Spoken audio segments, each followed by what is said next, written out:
اور یاد کرو جب ہم نے آپ کی طرف جنوں کے ایک گروہ کو متوجہ کیا کہ وہ قرآن سنے، پس جب نبی کے پاس پہنچ گئے تو ایک دوسرے سے کہنے لگے خاموش ہو جاؤ۔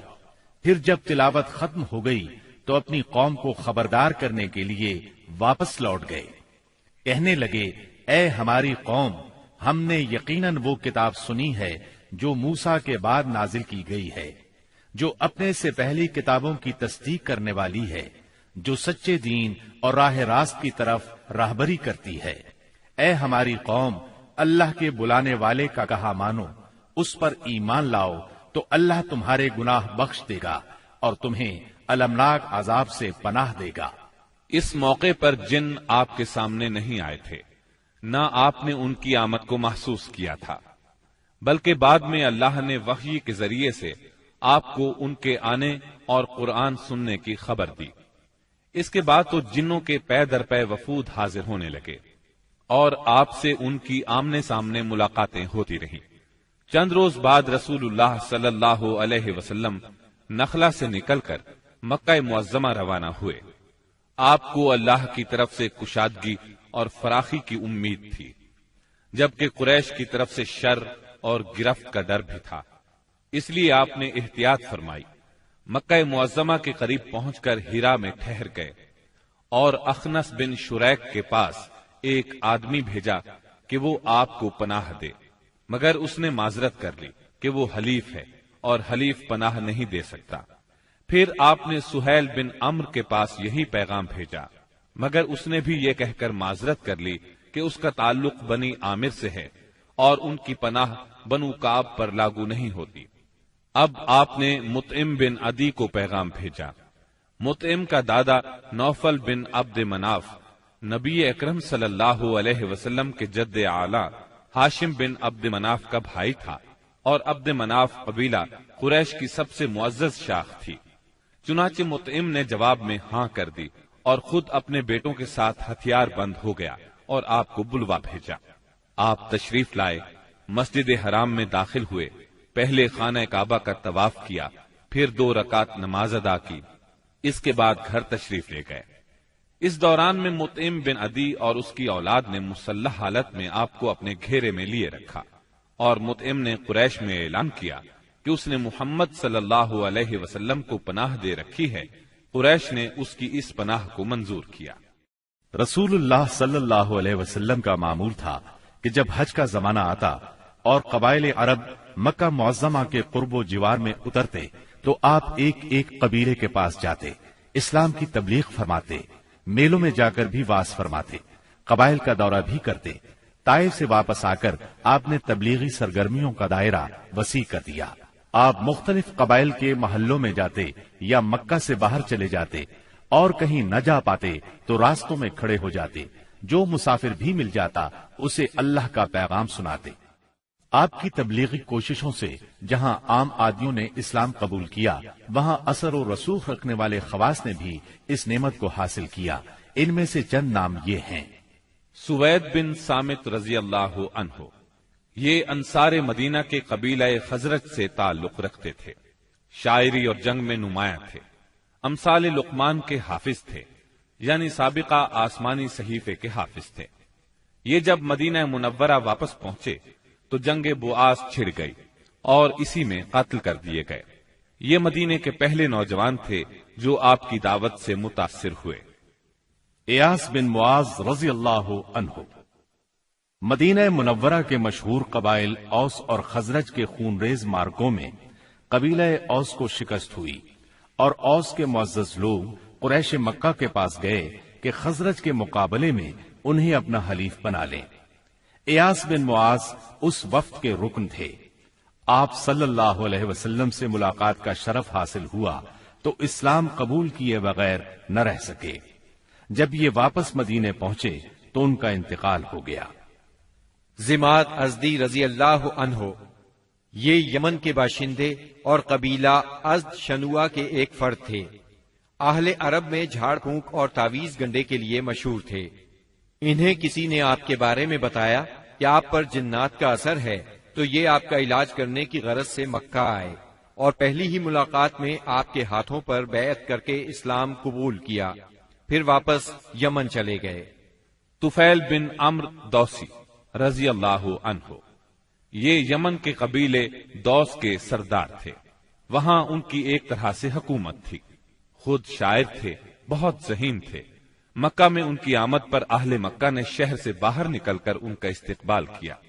آپ سے ملاقات کا شرف حاصل ہوا۔ آپ نے اسلام کی تعلیمات سنائی، قرآن کریم کی بعض آیات کی تلاوت فرمائی۔ اللہ کے کلام کے اثر سے وہ بھی ایمان لے آئے۔ ابو ذر غفاری رضی اللہ عنہ یہ یثرب کے اطراف میں رہنے والے تھے۔ رسول اللہ صلی اللہ علیہ وسلم سے ملنے کی خواہش میں پیدل چل کر مکہ معظمہ پہنچے۔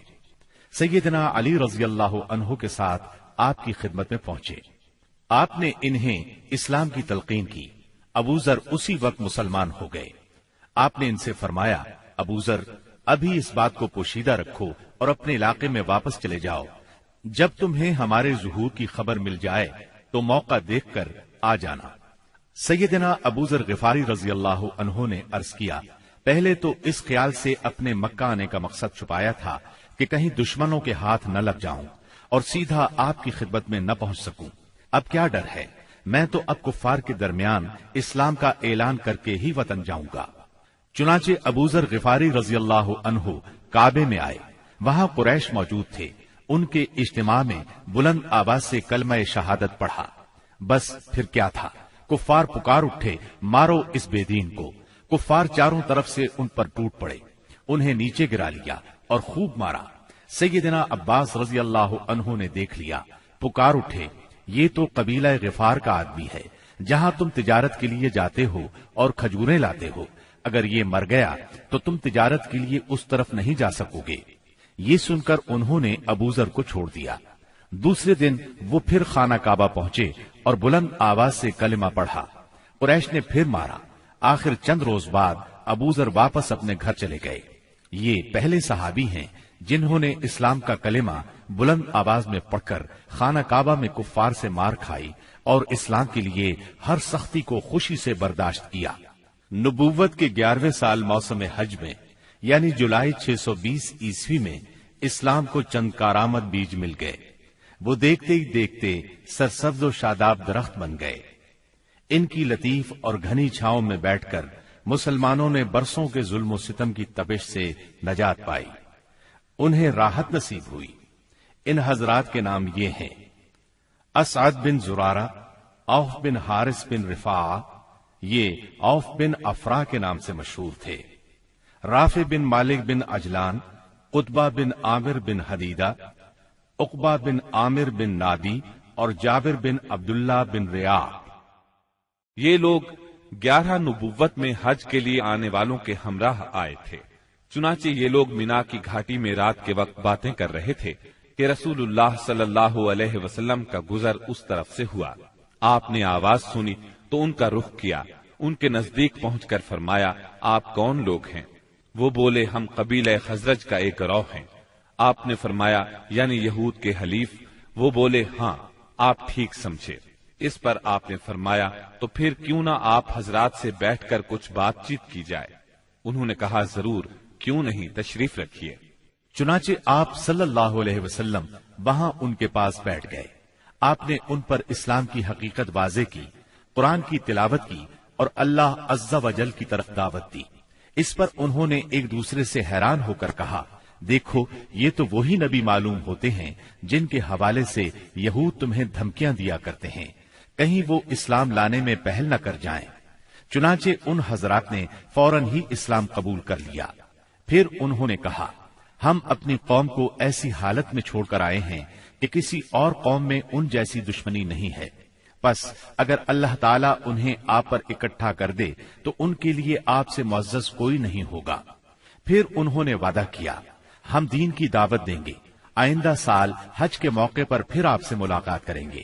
اور پھر جب یہ لوگ واپس مدینہ منورہ گئے تو اپنے ساتھ اسلام کا پیغام بھی لے گئے۔ چنانچہ وہاں گھر گھر اسلام کا چرچا ہونے لگا۔ اسی سال یعنی شوال 11 نبوت میں رسول اللہ صلی اللہ علیہ وسلم نے سیدہ عائشہ رضی اللہ عنہا سے نکاح فرمایا۔